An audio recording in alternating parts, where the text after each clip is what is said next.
Güzel ülke Türkiye Karakutu kanalından herkese selam. Yeni videolar için abone olmayı ve bildirimleri açmayı unutmayın. Bugüne kadar videolarımızın çoğunda dost ve kardeş ülkemiz Pakistan'dan ve birleşince ne kadar güçlü olabileceğimizden bahsetmiştik. Ama bugün sizlerle sadece Pakistan'ın tek başına nasıl dünyaya kafa tutabilecek bir askeri güce kavuştuğundan ve Pakistan'ın askeri açıdan ne kadar güçlü olduğundan bahsedeceğiz. Pakistan bu kısa tarihinde askeri açıdan kendisini o kadar çok geliştirmiştir ki, bugün askeri olarak dünyanın en güçlü İslam devleti haline gelmeyi başarmıştır.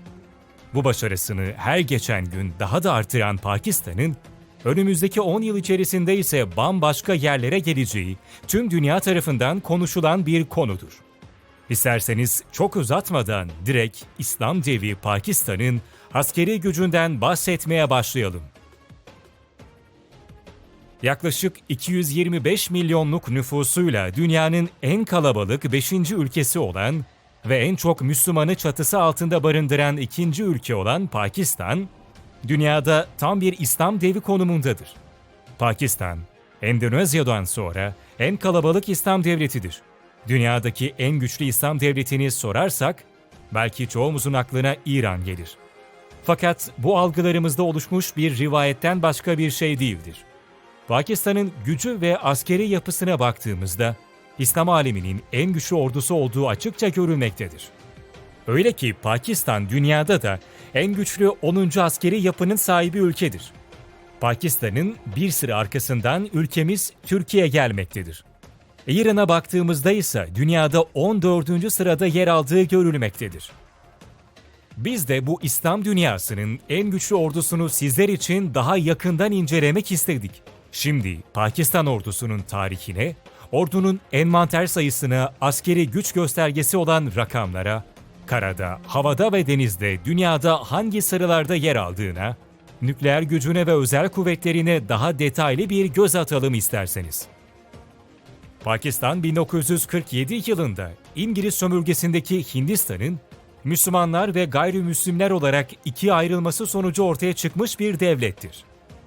Pakistan yıllardır Müslüman bir ülke olması, bulunduğu stratejik konumu, petrol geçişlerine ev sahipliği yapması ve Hindistan'la belirleyemediği sınırlarının olması nedeniyle çok fazla çembere alınan bir ülke haline gelmiştir. Özellikle paylaşılamayan bölge Keşmir meselesi yüzünden sürekli Hindistan'la savaş içerisinde olan Pakistan, sürekli korku ve tedirginlik içerisinde yaşamaktaydı. 1958 yılına gelindiğinde ise ülkede ilk askeri darbeyle birlikte askeri donanmasını geliştirmeye mecbur bırakılmıştır. Çünkü ancak askeriyeyi bütün bir yaşam tarzı haline getirirse, dünyanın en kuvvetli ordularına kafa tutabilirdi.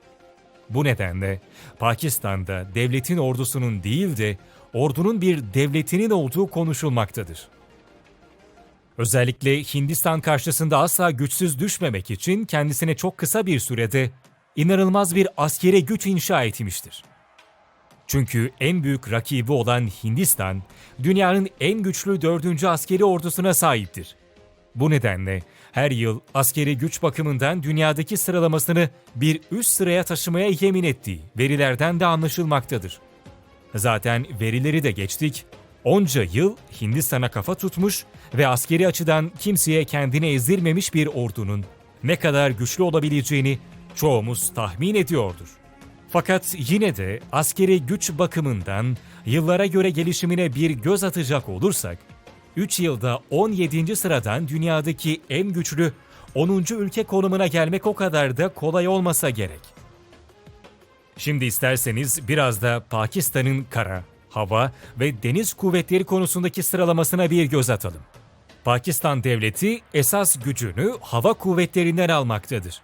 Öyle ki bu konuda dünyada 7. sırada yer aldığı da daha önce birçok kez irdelenmiştir. Özellikle kendi üretimi savaş uçakları ve envanterine kattığı diğer uçaklar bu gücünü daha da arttırmıştır. Pakistan için toplam 1364 aktif filodan bahsedilmektedir.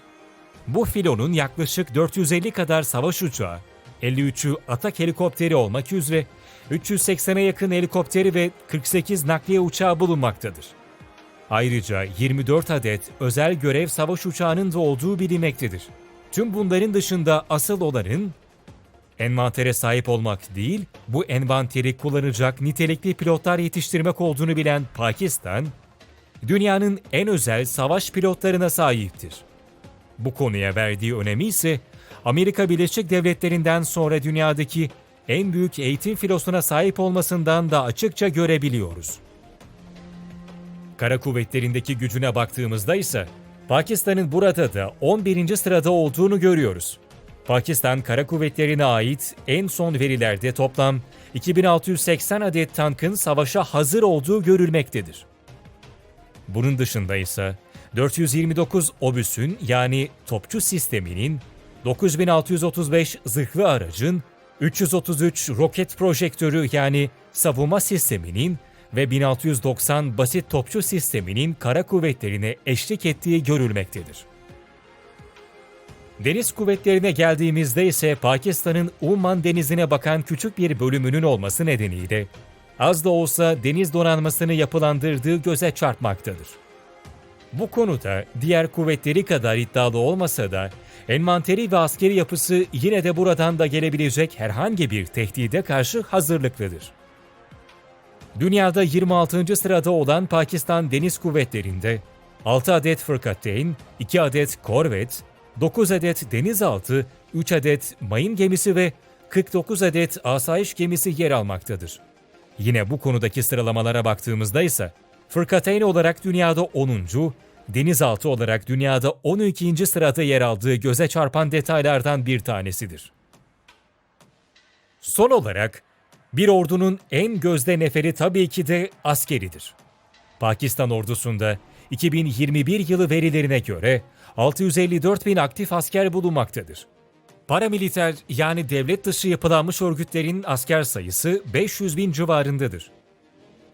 Bütün asker sayısına baktığımızda ise tahmini sayının 1 milyon 700 bin civarında olduğu görülmektedir. Bu da Pakistan'ı askeri insan gücü bakımından dünyada en iyi 6. sıraya yerleştirmektedir. Pakistan devleti tüm bileşenleri için ordusuna yıllık 12 milyar 274 milyon dolarlık bir bütçe ayırmaktadır. Bu ise askeri güce finansal destek bakımından ülkeyi 24. sıraya taşımaktadır.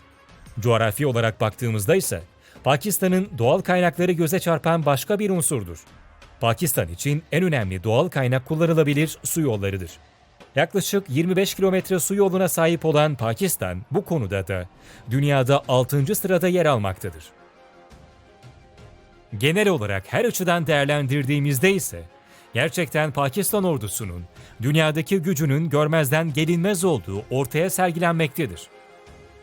Fakat bu sıralamaları hesaplayan grupların hesaplamaya dahil etmedikleri iki unsurdan da bahsetmeden bu konuyu kapatmak doğru olmayacaktır.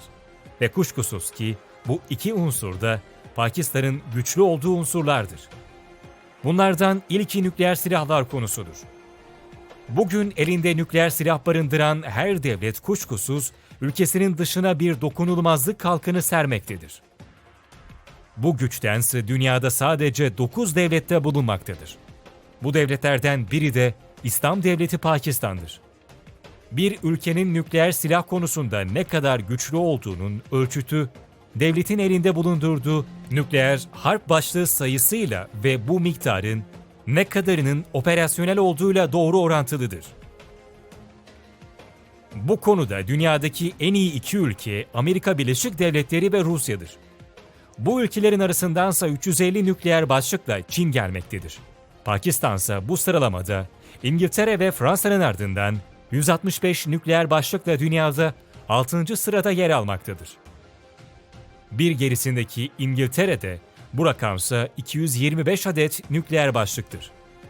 Pakistan'ın nükleer silah durumunun geçen seneye göre 5 nükleer başlık farkıyla atışa geçtiği görülmektedir. Önümüzdeki 10 yılda bu artışın daha da hızlanacağı da uzmanlar tarafından iddia edilen unsurlardandır. Bu konuda biraz detaya girecek olursak, Pakistan'ın hem plütonyum hem de zenginleştirilmiş uranyum içeren stoklarının arttığı da iddia edilen başka bir konudur. 2018 yılından beri 4 adet plütonyum üretim reaktörü işlediği belirtilen Pakistan'ın, nükleer silah taşıyabilecek savaş uçaklarına filosunda öncelik vermesi de dikkat çeken başka bir unsurdur. Bu uçaklar genel olarak Mirage serisi altında toplanan uçaklardır ve Pakistan Hava Kuvvetleri'nde bu tipte 160 uçak olduğu bilinmektedir. Bu tip uçaklardan yaklaşık 40 tane daha almayı planlayan Pakistan, ordusunda nükleere ilginin artacağını da açıkça göstermiş oluyor. Son olarak değineceğimiz ikinci konuysa Pakistan Özel Kuvvetleri'dir.